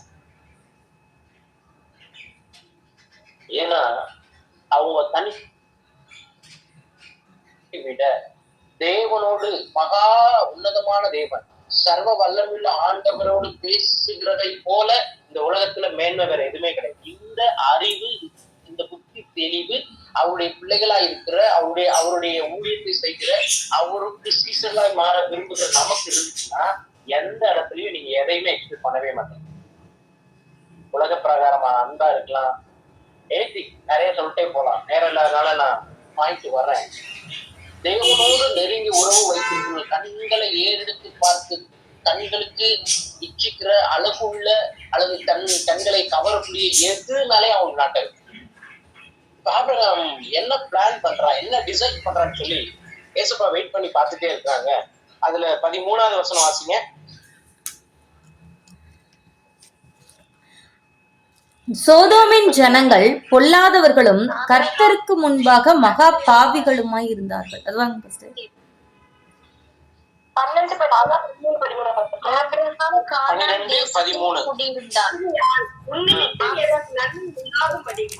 உன்னாலே என் உயிர் பிழைக்கும்படிக்கும் நீ உன்னை சகோதரி என்று சொல்லில்ல. 13வது அதிகாரம், சாரி 13வது அதிகாரத்துல 12:13 16 வந்துடுறேன் நானு. லோத்து ஆபிரகாமை விட்டு பிரிந்த பின்பு கர்த்தர் ஆபிரகாமை நோக்கி, இப்போ கண்களை ஏறெடுத்துப்பாரு, நீ இருக்கிற இடத்துல இருந்து வடக்கையே தெற்கையும் கிழக்கையும் மேற்கையும் நோக்கிப்பார், நீ பார்க்கிற அந்த பூமி முழுவதும் நான் உனக்கும் உன் சந்ததிக்கு என்னென்னைக்கு இப்படி கொடுத்து உன் சந்ததி பூமி தூளை போல பெருக போடுவேன். ஒருவன் பூமி தூளை என்ன கூடுமானால் உன் சந்ததியையும் எண்ணப்படும். நீ எழுந்து தேசத்தின் நீல அகலம் எம்மட்டு நடக்க அம்மட்டும் நடந்து திரி, உனக்கு அதை தருவேன் என்றால் ஆபிரகாம் கூடாரத்தை பெயர்த்து கொண்டு போய் எப்ரோனில் இருக்கிற மம்ரேயின் சமபூமியில் குளிர்ந்து அங்கே கர்த்தருக்கு ஒரு பலிபீடத்தை கட்டினான். அப்படி சொல்றேன், நம்மளோடு கூட இருக்கிறவர்கள் அல்லது நம்மளோடு கூட ஆவிக்குரிய நிலையிலே உடன்பட்டு இருக்கிறவர்கள் என்ன மனநிலைமையில இருக்கிறார்கள் என்று சொல்லி நாம் நிதானித்து அறிந்து நாம் யார் என்பதை விளங்க பண்ணக்கூடிய ஒரு சூழல் இருக்கும். இப்ப லோத்துக்கு இவனுக்கு ஒரு பெரிய பிரச்சனை, ஏசப்பாக்காக அவங்க ஒரு காம்ப்ரமைஸ் பண்ணி சாரி அவரை விட்டு கொடுத்துட்டு இப்படி பண்ணி என் கூட வந்தேன், நான் பார்த்து வந்த பையன் அப்படின்னு சொல்லி ஒரு வாக்குவாதத்து நிமித்தமா இவன் விட்டு கொடுத்தான். என் பாஸ் அடிக்கடி சொல்ல, வாக்கு தத்தத்தின் பிள்ளை எங்கேயுமே வாக்குவாதம் பண்ண மாட்டான். மறுபடியும் உங்களுக்கு புரியுற மாதிரி சொல்றேன், வாக்கு தத்த சந்ததி எந்த இடத்துலயும் வாக்குவாதம் பண்ண மாட்டாங்க. ஆமென் ஆமென். நீங்கள் நானும் யாரா இருக்கிறோன்றத புரிஞ்சுக்கிறோம். எப்படி இந்த இந்த ஒரு புத்தி தெளிவு வரும்னா அவரோடு இருக்கிற உறவினாலதான் வரும். ரொம்ப காமா ரொம்ப கூலா என்னப்பா வேணும் எடுத்துப்போம். எனக்கு தெரியும், நான் டெய்லி போய் பேசிக்கிட்டு இருக்கிற என்னை அழைத்த என்னை ரெஸ்பான்சிபிலிட்டியா எடுத்துக்கிட்ட, நம்ம லாங்குவேஜ் சொல்றேன், என்னை தத்தெடுத்த தகப்பன் யாருன்னு எனக்கு தெரியும். ரத்தத்தினால சம்பாதித்து கொண்ட தகப்பன் யாருன்னு எனக்கு தெரியும். எது வேணா எடுத்துக்கோ. ரொம்ப அருமையான வார்த்தை அந்த வார்த்தை. வாக்கு தத்தம் பண்ணப்பட்ட சந்ததி எந்த இடத்துலயும் வாக்குவாதம் பண்ண மாட்டாங்க. எது வேணுமோ எடுத்துக்கோ, ஓகே. ஏன்னா அவங்களுக்கு தெரியும் இது எல்லாம் நிரந்தரமற்றவை. கடைசியில் அவன் செலக்ட் பண்ணது ரொம்ப கொடுமையான காரியம். அதனுடைய பின் விளைவுகள் என்னன்னு சொல்லி நமக்கு தெரியும். இப்ப என்னன்னா அங்க லோத்து போனதுக்கு அப்புறம் இப்ப ஆபிரகாமை ஸ்பெஷல் ஆண்டவர் கவனிக்கிறார் திருப்பி. இந்த ஆசீர்வாதம் முடிஞ்சதுக்கு அப்புறம் 14, 15, 16 வரைக்கும் பாத்தீங்கன்னா வேற ஒரு காரியம் நடந்துட்டு இருக்கும். அதுல உள்ள மெல்கிதேசுக்கு வருவாரு. அப்புறமா ஆபிரகாமோட ஆண்டவர் வந்துட்டு ஒரு உடன்படிக்கை பண்ணுவார். 15வது வசனம் முதல் வசனம் 15வது அதிகாரம் முதல் வசனம். இந்த காரியங்கள் நடந்த பின்பு கர்த்தருடைய வார்த்தை ஆபிரகாமுக்கு தரிசனத்திலே உண்டாகி அவர், ஆபிரகாமே, நீ பயப்படாதே, நான் உனக்கு கேடகமும் உனக்கு மகா பெரிய பலனுமாய் இருக்கிறேன் என்றார். இந்த காரியம் நடந்து பின்னா அது நடந்திருக்கு. அதோட கண்டினியூட்டி தான் இது வருது. அங்க என்ன நடக்குன்னா, சோதோமின் ராஜா ஆபிரகாமை நோக்கி, ஜனங்களே எனக்கு யாரும் பொருட்கள் நீர் எடுத்துக்கொள்ளும். அதற்கு ஆபிரகாம் சோதோமின் ராஜாவை பார்த்து, ஆபிரகாமை ஐஸ்வர்யம் ஆக்கினேன் என்று நீர் சொல்லாதபடிக்கு இங்கிருந்து ஒரு சரத்தை கூட அடித்து போக மாட்டேன். பாதரட்ச வாராயிலும் உமக்கு உண்டவள் யாதொன்றை நான் எடுத்து கொள்ள. இப்ப 23வது வசனம் ஹைலைட், வானத்தையும் பூமியும் உடையவராகிய உன்னதமான தேவனாகிய கர்த்தருக்கு நேராக என் கைகளை உயர்த்துகிறேன். அவை அங்க சொல்றோம். நீ நினைக்கிற மாதிரி சும்மா கண்களின் நிச்ச ஜீவனத்தின் பெருமையுடைய ஆளா நீ நினைச்சுக்காத. நான் வாக்குத்தத்தம் பண்ணப்பட்ட சந்தோஷ். உங்க மைண்ட்ல தேவனுடைய பிள்ளைகளா இருக்கிற நீங்க, சீசர்களாய் மாற விரும்புகிற நீங்க நல்லா புரிஞ்சுக்கணும். நீங்க தேவனால் தத்தெடுக்கப்பட்டிருக்கீங்க. அவர் ரத்தத்தினால மீட்கெடுக்கப்பட்டிருக்கீங்க. சிறைதேசத்துக்கு வாங்கப்பட்டிருக்கிறீங்க. இன்னைக்கும் என்னுடைய ஆவிக்குரிய முதிர்ச்சிகளை எதை அடையாளப்படுத்துதுன்னா, வாக்குத்தத்தம் பண்ணப்பட்ட சந்ததியா இருக்கிறேன்னா வாக்குவாதம் பண்ண மாட்டேன். இப்ப 15, 16 அங்க ஒரு பெரிய சம்பவம் நடந்துட்டு இருக்கும். நம்ம எல்லாருக்குமே தெரியும். அங்க யார் வரா, தூதர்கள் வர்றாங்க, 2 பேருக்கும் ஒரு ப்ராமிஸ் பண்றாங்க. நான் இதெல்லாம் வாசிச்சு ஒரு சுருக்கமா உங்களுக்கு சொல்றேன். நீங்க ஃப்ரீயா இருக்கிற டைம்ல வாசிச்சு பாருங்க. இப்ப ஆபிரகாம் பிள்ளை இல்லாத இருக்கிற ஒரு சூழ்நிலை தான் இந்த 15வது அதிகாரத்துல 3 தூதர்கள் எல்லா விஷயங்களும் சொல்றாங்க. அப்போ வயசாயிடுச்சுப்பா, எங்களுக்கு என்னப்பா இதுக்கப்புறம் அப்படிலாம் யோசிக்கிறாங்க. ஆனா தெளிவா சொல்லிட்டு போறாங்க, நான் திரும்பி வரும்போது உனக்கு ஒரு பிள்ளை இருக்கும் சொல்லிட்டு போயிட்டாங்க. இப்போ 16வது அதிகாரம் பாத்தீங்கன்னா 16, 17, 16 முடிகிற வரைக்கும் இடையில ஆகார் வர்றாங்க. ஆகார் வந்துட்டு போனதுக்கு அப்புறம் ஒரு இஸ்மேல் வர்றாரு. அவங்க ரெண்டு பேருக்கு இருக்கிற பிரச்சனைய ஆபிரகாமுடைய வைஃப் சாரா தீர்த்துறாங்க. இப்ப 17வது வருஷம் தேவனோடு இருக்கிற அந்த ஐக்கியத்தில் இருக்கிற நமக்கு ஒரு உன்னதமான கட்டளை வருது. என்ன பாத்தீங்கன்னா, ஆபிரகாம் 99 வயதான போது கர்த்தர் ஆபிரகாமுக்கு தரிசனமாகி, நான் சர்வ வல்லமையுள்ள தேவன், நீ எனக்கு முன்பாக நடந்து கொண்டு உத்தமனாயிரு. சில நேரம் தேவனோடு நெருங்கி இருக்கிற நாம் ஜபத்துல, விசுவாசத்துல, கடவுளுடைய வார்த்தையை பிரசங்கிப்பதுல, தைரியமா பேசுறதுல, எல்லாத்துலயும் தைரியமா இருப்போம், விசுவாசமா இருப்போம். அநேகரை உற்சாகம் மூட்டுகிற, அனல் மூட்டுகிற வார்த்தைகளை, ஆராதனையை அல்லது ஊழியங்களை செய்வோம். ஆனா நம்முடைய வாழ்க்கையில் வருகிற சில சந்தர்ப்ப சோதனைகள்ல நம்ம எப்படி இருக்கோம்? அந்த சோதனைக்கும் சோதிக்கப்படுறதுக்கும் ஒரு வித்தியாசத்தை கடந்த வாரம் பைபிள் ஸ்டடியில படிச்சோம். டெஸ்ட் பண்றதுக்கும் இமிட்டேட் பண்றதுக்கும் ரொம்ப வித்தியாசம். டெஸ்ட் ஆண்டவரால் கொடுக்கப்படுகிற ஒன்று. டெம்டேஷன்ன்றது நம்முடைய பாவத்தினால், நாம் விரும்பப்படுகிற இச்சைகளின் மூலமாய், அது நம்முடைய மானசீகத்தின் காரியத்தின் மூலமா வருது. இந்த 17வது அதிகாரத்துல நம்முடைய டெய்லி பேசிக்கிற தந்திரில சொல்றாரு, நீ எனக்கு முன்பாக நடந்து கொண்டு உத்தமமா இரு. நான் மறுபடியும் சொல்றேன், ஏற்கனவே உங்களுக்கு சொல்லியிருப்பேன், மறுபடியும் நான் சொல்றேன். உத்தமம் என்றால் ஏசப்பா வைக்க வேண்டிய இடத்துல வேற யாரும். நான் ஏற்கனவே ஒரு உதாரணம் சொன்னேன், மறுபடியும் உங்களுக்கு ஞாபகம் கொடுக்குறேன். இப்போ என் ஒய்ஃப் கிட்ட போய், ஏமா என் மனசுக்குள்ள நீதாமா இருக்கேன், ஃபர்ஸ்ட் பிளேஸ் உனக்கு தான், என் மனசுல இடம் உனக்கு தான், இதுதான் என்னுடைய எல்லாமே, உலகமே, என்னென்னமோ சொல்லிட்டு ஃபர்ஸ்ட் பிளேஸ் உனக்கு, செகண்ட், தேர்டு, ஃபோர்த்து இந்த மாதிரி இடத்துல எல்லாம் என் கூட ரொம்ப நாள ஃப்ரெண்டா இருக்கிற என் பெஸ்ட் ஃப்ரெண்டு, என் கேர்ள் ஃப்ரெண்டுக்கு, என் காலேஜ் மட்டுக்கு, என் ஸ்கூல் மட்டுக்கு, அல்லது நான் வேலை பார்க்குற ஆஃபீஸ்ல, நான் ஊழிய செய்கிற இடத்துல அவங்க எல்லாம் செகண்ட், தேர்ட் பிளேஸ்ல வச்சுக்கிறேன். ஒன்னு நான் ஃபர்ஸ்ட் பிளேஸ்ல வச்சுக்கிறேன். அதுல எந்த சேஞ்சஸ் இல்லை. உத்தமத்துக்கு ஒரு உதாரணம் சொல்றேன். அப்போ என்னுடைய மனைவியுடைய பதில் என்னவா இருக்குன்னா, எனக்கு அநேக பெண்கள் உண்டு, உங்களுக்கு தெரியும். ஒருவேளை ஆண்டவர் ஏவாள் கொடுத்த வாக்குத்தத்தமா என்னமோ, அவனுடைய ஆசை அவனுடைய புருஷனை பற்றி இருக்கு. இப்ப என்ன பிரச்சனைன்னா, ஃபர்ஸ்ட் பிளேஸ்ல இருந்தாலும் அதுக்கு 2வது ஆளுக்குலாம் அங்க இடம் இல்லை. முழுமையாக நான் தான் இருக்க வேண்டும் என்று சொல்லி விருப்பம் உண்டு. நான் ஏற்கனவே உங்களுக்கு சொல்லியிருக்கிறேன்.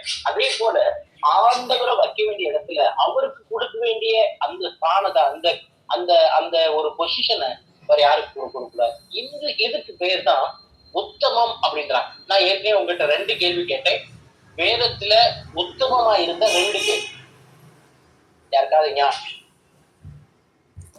யோபு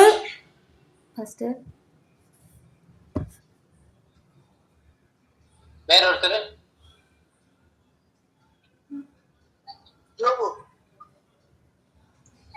இன்னொரு ஆளு நோவாங்க பாஸ்டர். நோவா, யோபு. நிறைய சொல்றீங்க. 2 பேருடைய உத்தமம் தேவனால் மெச்சுக்கொள்ளப்பட்டது. நோவாவை குறித்து ஆண்டவர் சொல்றாரு, அவன் நீதிமானும் உத்தமனாய் இருக்கிறான்னு சொல்லிட்டு. அடுத்து யோப குறிச்சு வாசிக்கிறோம். இன்னொருத்தர் யார்? தாவீது. வேற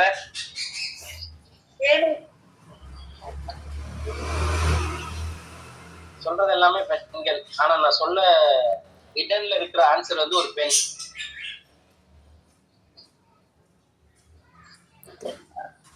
பெரிய சாம்பியன். யார் அது? ரூத்தா? ரூத்.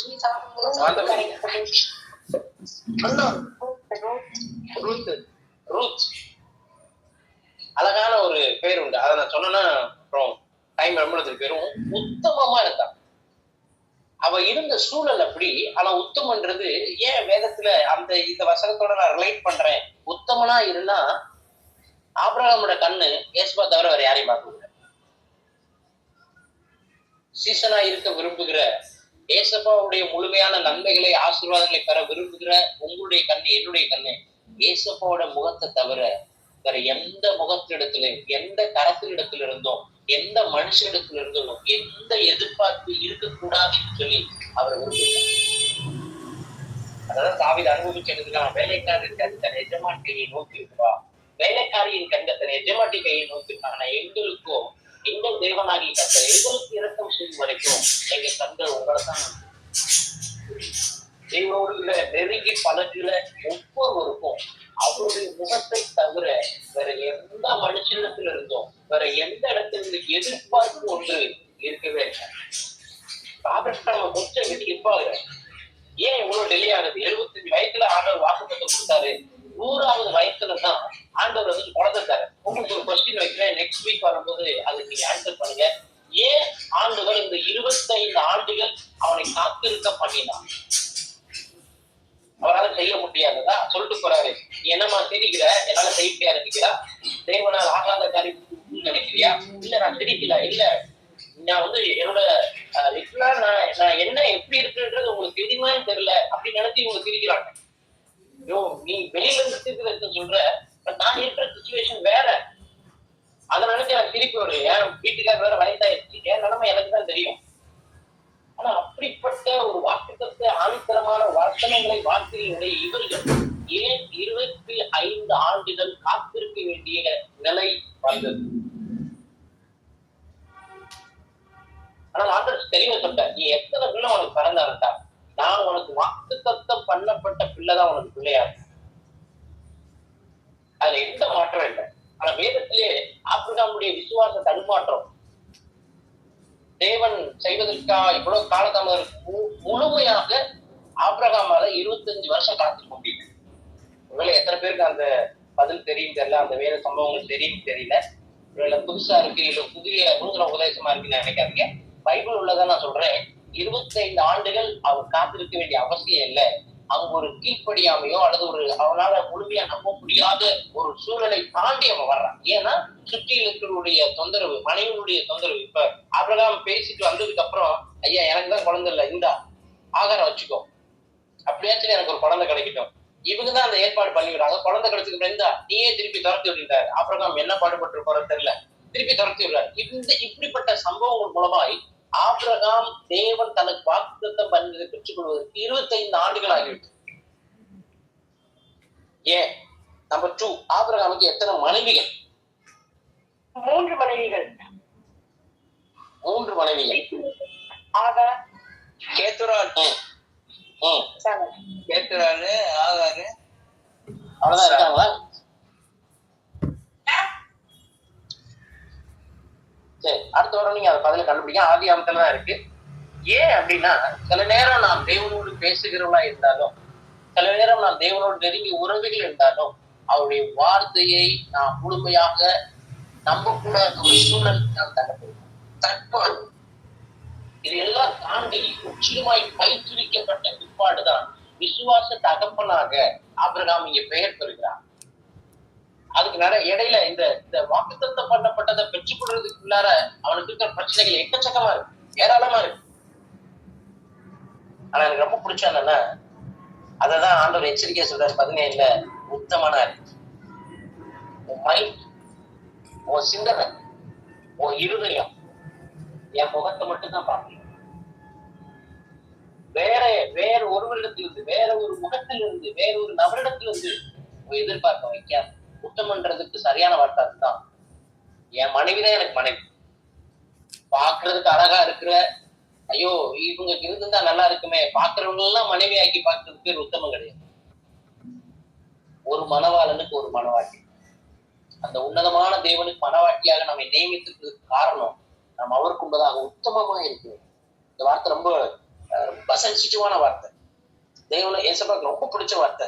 இதெல்லாம் பண்ணிட்டு அப்புறமா சொல்றாரு, உடன்படிக்கை பண்றாரு. திருப்பி உடன்படிக்கை பண்ணிட்டு பேரை மாத்தி, உன்னை நான் பெருக பண்ணுவேன், நான் என்னெல்லாம் பண்ண போறேன் எல்லாத்தையும் கூப்பிட்டு உன் தலைமுறையை முதற்கொண்டு உடன்படிக்கை பண்ணிட்டு தான் இப்ப லாஸ்ட் வீக் நம்ம தியானத்துல 18வது அதிகாரத்துக்கு வர இந்த 3-4 அதிகாரமும் ஆபிரகாமுக்கு முழுமையாக வாக்குத்தத்தம் பண்ணப்பட்ட அதிகாரம். 18வது அதிகாரத்துலதான் இப்போ ஒரு பெரிய சம்பாஷணை நடக்கும். இதைதான் நான் போனவரை லைட்டா டச் பண்ணி விட்டுட்டேன். இவ்வளவு ஆசீர்வாதங்கள் உடன்படிக்கையை பண்ணின பிற்பாடு அவன் ஜாலியா இருந்திருக்கலாம். உடன்படிக்கை என்பது வேற, வாக்குத்தத்தம் என்பது வேற. உடன்படிக்கைக்கு வாக்குத்தத்துக்கு என்ன வித்தியாசம்? உடன்படிக்கை என்றால் என்ன, வாக்குத்தத்தம் என்றால் என்ன? உடன்படிக்கைன்னா அந்த 2 பேருமே இது பண்ணணும், ஓகேன்னு சொல்லணும், ஒப்பந்தம் பண்ணணும். வாக்கு தத்தம்னா ஒருத்தர், அந்த ஹையரா இருக்கிறவங்க சொல்ற ஒரு ப்ராமிஸ் நினைக்கிறேன் pastor. Okay, very good, very good. Covenant அப்படின்னா வாக்கு தத்தம் அப்படின்றது வேற, ப்ராமிஸ்ன்றது வேற, உடன்படிக்கை என்பது வேற. நீங்க நிறைய இடத்துல வேதத்துல உடன்படிக்கை அப்படின்னு பார்த்துருக்கீங்க. உடன்படிக்கைன்றது அதை அழிக்கவே முடியாது. அது ஒருத்தருக்கு ஒருத்தர் சம்மதத்தோட எந்த சூழலையும் இது டேமேஜ் ஆகக்கூடாதுன்ற ஒரு அக்ரிமெண்ட். இது நடக்கும்னா நடக்கும். வாக்குத்தத்தம்ன்றது அவனை பிளஸ் பண்றாரு, ப்ராமிஸ் பண்றாரு, இதை நான் செய்யறேன்டா, இதை செய்வேன். இஸ்ரேல் ஜனங்கள் தங்களுடைய வாழ்க்கை சூழ்நிலைகள்ல பிரச்சனை பண்ணும்போது, பிரச்சனைகள் வரும்போது, மோசே நீர் இப்படி சொன்னீரே, இப்படி பண்ணீரே, இந்த வாக்குத்தத்தத்தை நினைக்கப்படுவாங்க. இயேசு கிறிஸ்து தன்னுடைய சோதனை காலகட்டத்தில் பிசாசு கூட இதை ரிமைண்ட் பண்றான். இப்படி எல்லாம் நீங்க சொன்னீங்களே, இப்படி எல்லாம் சொன்னீங்களே அப்படின்னு.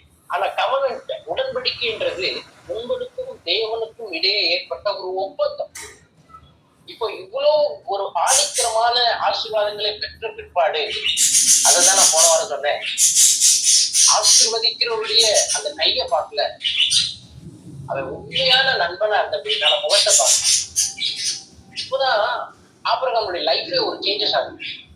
அது வரைக்கும் ஒரு தடுமாற்றம் இருந்துட்டே இருந்துச்சு. உலகத்துக்கு இப்படி ஆசீர்வாதம், அது இது அப்படி இப்படின்னு. சில நேரம் நாம் தேவனை ஆராதிக்கிறோம், ஜெபிக்கிறோம், ஆண்டவர் தான் நம்பி இருக்கிறோம். ஆனா சில நேரம் நம்முடைய மானுஷியம் என்னமானது உலக தேவைக்கும் உலக காரியத்திற்கும் இப்படியே இருந்தா எப்படி காலத்தை ஓட்டுறது, உண்மையிலாம எல்லாருக்கும் அந்த தடுமாற்றம்.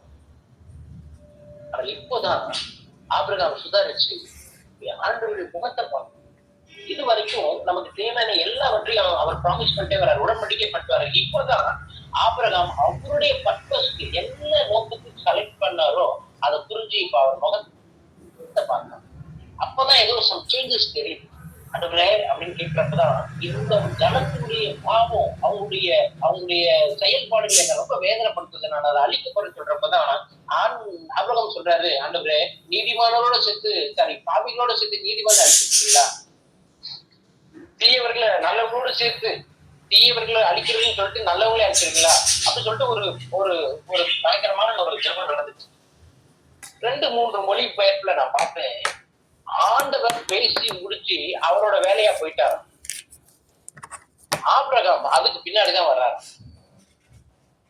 இன்னொரு மொழிபெயர்ப்புல நான் பார்த்தேன். நான் உங்களுக்கு அனுப்பிச்சு வச்ச பைபிளை நீங்க தயவு செஞ்சு டவுன்லோட் பண்ணி அந்த வீடியோல சொல்ல போற அந்த இன்ஸ்ட்ரக்ஷனை நீங்க ஃபாலோ பண்ணீங்கன்னா அந்த மாதிரி ஒரு பொக்கிஷம் வேற எதுவுமே கிடையாது. நான் நிறைய காரியங்கள்ல அதுல நான் கற்றுக்கொண்டிருப்பேன். தயவா அதுக்கு நீங்க டைம் எடுங்க, அந்த பைபிளோட ஆப் யூஸ் பண்ணுங்க. அதுல ஏராளமான அர்த்தங்கள் கொடுக்கப்பட்டிருக்கு. அப்போ ஆண்டவர் பேசி முடித்து போன பிற்பாடு இவன் அங்கேயே நிக்கிறான். ஆபிரகாம் அங்கேயே நிக்கிறதுக்கு காரணம் என்னன்னா, இன்னும் அவருடைய இருதயம் ஃபுல்ஃபில் ஆயிடுச்சா, ஓகேவா அவருக்கு அந்த அந்த அந்த ஒரு ஏக்கம் அவருக்குள்ள இருந்து அப்படியே நின்றதை போல ஒரு இதுல வாசிக்கிறேன். நல்லா கவனிங்க. ஆரம்பிச்சது உலக பிரகாரமான ஆசீர்வாதத்துல ஆரம்பிச்சு கரெக்ட் டைம்ல அவருடைய பர்பஸ நம்ம லைஃப ஃபில் பண்ற, நிறைவேற்ற. நம்ம வாழ்க்கை, நம்முடைய ரட்சிப்பு, நம்முடைய வாழ்க்கையினுடைய ஆவிக்குரிய அனுபவம் எப்படி ஆரம்பிச்சுன்னு தெரியல. இந்த சீசத்துவ பயிற்சியானது எங்க வந்து நிக்கணும் அப்படின்னா, எந்த ஸ்டேஜ்ல இருக்கணும் அப்படின்னா, இப்ப நீங்க அவருடைய கரத்தை அல்ல, அவருடைய முகத்தை பார்க்கணும். கரத்தை பாக்குறதுக்கும் முகத்தை பாக்குறதுக்கு வித்தியாசம் இருக்கு. நான் சொல்லுவேன் என் பிள்ளைங்கிட்ட, அப்போ பர்ஸ்ல எவ்வளவு பணம் இருக்குன்னு பாக்குறது தாண்டா இல்ல, அந்த அப்பா கிட்ட காசு இருக்கா இல்லையா கேள்வி முகத்தை பார்த்து சொல்றதுக்கு தாண்டா அப்பா, அதாண்டா ஒய்ஃப். நான் சொல்றேன், மணவாளனாகிய இயேசுவை நம்ம பாக்குற விதம் ரொம்ப முக்கியம். ஆசீர்வாதம் எல்லாரும் கேட்கிறாங்க, அவர் தரமாட்டேன்னு யாருக்குமே சொன்னதே இல்லை. புதிய ஏற்பாடுல ஏராளமான வசனங்கள், உனக்கு என்ன உனக்கு என்ன தேவைன்றது எனக்கு தெரியும், இன்னைக்கு உனக்கு எவ்வளவு வருமானம் வேணும்ன்றது தெரியும், உன் தொழிலை எப்படி ஆசீர்வதிக்கின்றதே எனக்கு தெரியும், உன் தனிமையை எப்படி நான் சரி பண்ணணும்ன்றது தெரியும், உன்னுடைய இருதயத்தின் ஏக்கத்தை கூப்பர்ல நிறைவேற்றுறது எல்லாமே அவருக்கு தெரியும்.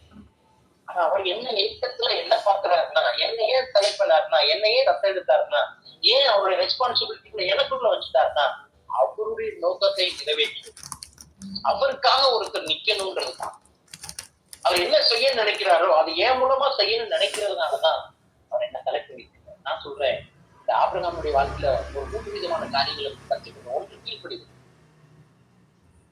2 ரொம்ப டீப்பான ரிலேஷன்ஷிப், 3வது அவன் எதுக்காக செலக்ட் பண்ணான்ற அந்த நோக்கத்தை புரிஞ்சுட்டான். நம்ம லைஃப்ல இதே மாதிரி ஏராளமான சம்பவங்கள் தேவனோடு பேசுறது சுத்தமான அடுத்த வாரம் மோஸ்ட்லியோட லைஃப் ஸ்டைல கொஞ்சம் பார்க்கலாம். அதுக்கப்புறம் வேற யாராவது ஆண்டவர் எனக்கு ஞாபகப்படுத்தினாங்க, எனக்கு இந்த 2 பேர் இங்க ஆண்டவர் எனக்கு ஞாபகப்படுத்தினதுனால இவங்க லைஃப் ஸ்டைல மட்டும் நான் கொஞ்சம் தியானிச்சேன். அடுத்த வாரம் கத்தர் சுத்தமான மோஸ்ட்லி பற்றி நம்ம படிக்கலாம், நீங்களும் படிச்சுட்டு வாங்க, நம்ம சேர்ந்து கற்றுக்கணும். இந்த 3 விதமான காரியம் ஆபிரகாமுடைய வாழ்க்கை இருந்ததுனாலதான் 700க்கு அதிகமான முறை ஆபிரகாமை குறித்தோ அல்லது ஆபிரகாம் அப்படின்ற அந்த வார்த்தை குறித்து வருதுன்னு சொல்லி நான் படிச்சேன். ஏன் நான் சொல்றேன்னா, அப்ப அவ்வளவு முக்கியமான ஒரு நபராய் மாறுவதற்கு காரணம் என்னன்னா, தேவனுக்கும் ஆபிரகாமுக்கும் நான் ஏன் போன வாரம் உங்களுக்கு ஞாபகம் நான் சொல்றேன், நான் செய்ய போகிறதை ஆபிரகாமுக்கு மறைப்பேனோ, அவருக்கும் ஆபிரகாமுக்கும் இருந்த ரிலேஷன்ஷிப் எந்த அளவுக்கு பெருசா இருந்திருக்கு. சர்வ வல்லமையுள்ள ஆண்டவர் நானா ஒரு ஆளுன்னு நினைக்கிறோம், நம்ம நினைக்கிறோம் அப்படி, ஆனா அவர் என்னை வேறு விதமான ஒரு கண்ணோட்டத்துல பார்க்கிறார். யோசிச்சு பாருங்களேன், ஒரு மகா பெரிய பரிசுத்தமுள்ள கடவுள், அற்புதங்கள் செய்தவர், வார்த்தையினாலே உலகத்தை படைத்தவர், என்கிட்ட வந்து பேசணுன்றதுல என்ன இருக்கு? அவர் என்கிட்ட மட்டும்தான் பேசணும் விருப்பப்படுறேன். மறுபடியும் நான் சொல்றேன்,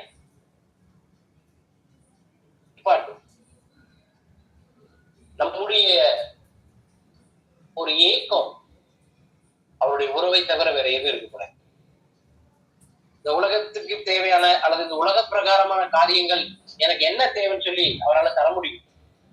ஆனால் ஆபிரகாமுடைய வாழ்க்கையில அவர் திருப்பி திருப்பி அவருக்கு ஞாபகப்படுத்துற ஒன்னே ஒண்ணு, அவர் என்ன நினைச்சிருக்கிறாரோ அது செய்யறதுக்காக ஆபிரகாம் சரிக்கிறார். நான் சொல்றேன், தேவனுக்குள்ளாக இருக்கிற நாம் எத்தனையோ முறை தேவ சத்தத்தை தெளிவாய் கேட்டும் கீழ்ப்படியாமல் போயிருக்கிறோம். வாக்குத்தத்தம் நிறைவேறாததற்கு காரணம், அவர் சொல்லப்பட்ட வசனம் எனக்குள் நிறைவேறாததற்கு காரணம், நமக்கு நாமே தெரியாத, நம்மளாலே அறிய முடியாத கீழ்ப்படியாமை நமக்குள்ள இருக்கிறது. நம்முடைய வாழ்க்கைய கொஞ்சம் யோசித்து பார்ப்போம். மேலோட்டமான ஆராதனை, மேலோட்டமான தேவ உறவு, மேலோட்டமான தேவனை தேடுதல், ஏதோ ஒரு நம்ம ஒரு காரணத்துக்காக, ஒரு பெனிஃபிட்காக, ஒரு ஆசீர்வாதத்துக்காக நம்ம அவரை தேடுகிற சூழலிலிருந்து மாறி விடுபட்டு, நான் ஒரு சீஷரா இருக்கிறேன், எனக்கு ரொம்ப தேவை அவருடைய உறவு மாத்திரம். புதிய ஏற்பாடு முழுவதும் அதைத்தான் ஆண்டவர் அதிகமாய் வலியுறுத்தி சொல்றார். ரொம்ப அதை ரொம்ப எக்ஸ்பீரியன்ஸ் பண்ணதுனாலதான் சொல்றாரு. எல்லாரும் தெரிஞ்சா சொன்னா, அவரை அறிகிற அறிவின் மேன்மைக்காக எல்லாவற்றையும் குப்பையாக நஷ்டமாக எண்ணுகிறேன். இன்னைக்கு ஆண்டவர் எனக்கு மறுபடியும் உன்னத்துல ஒரே ஒரு வார்த்தை, சில நேரம் அவருடைய நன்மைகளை ஆசீர்வாதங்களை முழுமையாய் அனுபவிக்க முடியாததற்கு காரணம், சீசர்களாய் இருக்க விரும்புகிறோம், தேவனுக்காக பல காரியங்களை செய்கிறோம், ஆனால் நம்மால முழுமையாக அவருடைய வார்த்தைக்கு கீழ்ப்படிய முடியவில்லை. விடு என்று சொன்னார், பார்க்காதே என்று சொன்னார், பேசாதே என்று சொன்னார். பல முறை பல காரியத்தின் நிமித்தமாய் பல இடங்களிலே நம்மை எச்சரித்தோம். நான் இன்னும் அதை செய்து கொண்டிருப்பதனால, இன்னும் அதை நான் பின்தொடர்கிறதுனாலேயோ அப்படி வாக்கு தத்தங்களை பூர்ணமாய் என்னால் அனுபவிக்க முடியவில்லை. ஏதோ ஒரு கீழ்ப்படியாமை ஆபிரகாமுடைய வாழ்க்கையில இருந்து நீங்க கண்டுபிடிங்க. நம்ம அடுத்த வாரம் நமக்குள்ள இருக்கிற இந்த ரகசிய கீழ்ப்படியாமையை எடுத்து வெளியே போடுவோம். தேவனுடைய முழுமையான ஆசீர்வாதத்தை பெறுவோம். அவனோடு கூட பேசும்படி அழைக்கப்பட்ட அந்த ஆபிரகாமுக்கு அவருக்கு தெரியும் அவர் என்ன செய்யணும்ன்றத. 3 காரியங்கள் அங்க நிறைவேற்றப்படுகிறது. உலக தேவையான காரியம் உன்னை நான் வைக்கிறேன், மேலான அல்லது ஆசீர்வாதமான இடத்துல வச்சிடுறேன். அதுக்கப்புறம் ஒரு விட்டு கொடுத்தல் வருது. அதுக்கப்புறம் ஆண்டவருடைய ஆசீர்வாதத்தை வர்றாரு. அதுக்கப்புறம் ப்ராமிஸ் பண்றாரு, உடன்படிக்கை பண்றாரு.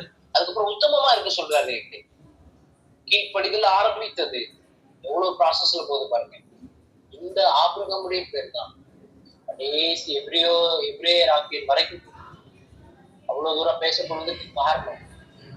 கிறிஸ்தவலா இருக்கிறோம், ஞாபகம் நடிச்சிட்டோம், கத்தோலிக்க இருக்கிறோம், சர்ச்சுக்கு போறோம், தசமா கொடுக்குறோம், காணிக்கை கொடுக்குறோம், இப்படியே நம்ம வண்டியை ஓட்டிலாம் நினைக்கிறோம். இல்ல, என்னுடைய வாழ்க்கை முறை என் சந்ததிக்கு ஒரு தாக்கத்தை தர வேண்டும். எனக்குள் இருக்கிற அந்த நம்பிக்கை விசுவாசம் என் சந்ததிக்குள் போக வேண்டும் என்றால் நான் ஃபர்ஸ்ட் ஃபில்டர் ஆகணும். என்னுடைய சமூகத்தில் நம்ம அர்ப்பணித்து ரொம்ப டைம் ஆனதுனால சாரி, நம்ம அடுத்த வாரம் இன்னொரு எவ்வளவு சுருக்க முடியுமோ நான் சுருப்பதற்கு ட்ரை பண்றேன். மோசையுடைய வாழ்க்கையில இருந்து ஒரு பெரிய தலைவனாக ஒரு பெரிய திரள் ஜனக்கூட்டத்தை நடத்துவதற்கு எப்படி அவனை தெரிந்து கொண்டான், அதோட சீக்ரெட் என்ன? அதே நிலையில் தான் ஆண்டவர் உங்களை வைக்க விரும்புகிறார். நல்ல ஆண்டவரே, இந்த வேலைக்காக உங்களுக்கு நாங்கள் நன்றி சொல்லுகிறோம். எங்களோட பேசுற நல்ல வார்த்தைகளுக்காய் நான் காண்பிக்கிற தேசத்துக்கு போ என்று சொன்ன பொழுது தைரியமாய் புறப்பட்டிருக்கோம்.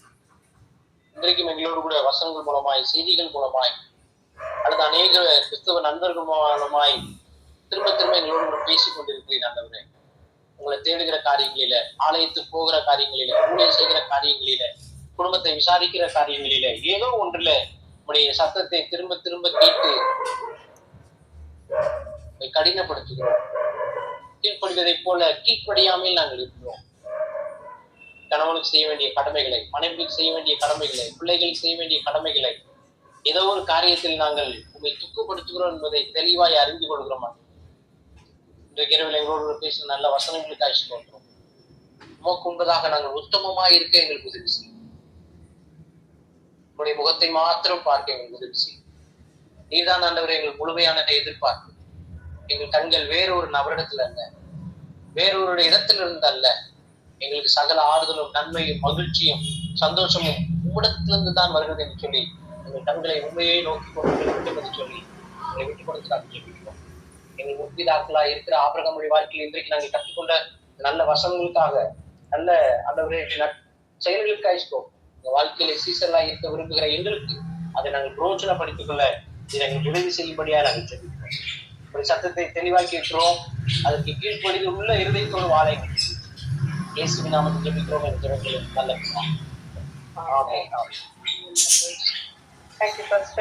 ஆசீர்வாதமான வார்த்தை. என் ஆத்மாவே கர்த்தரை ஸ்தோத்திரி, கர்த்தர் செய்த சகல பாரங்களையும்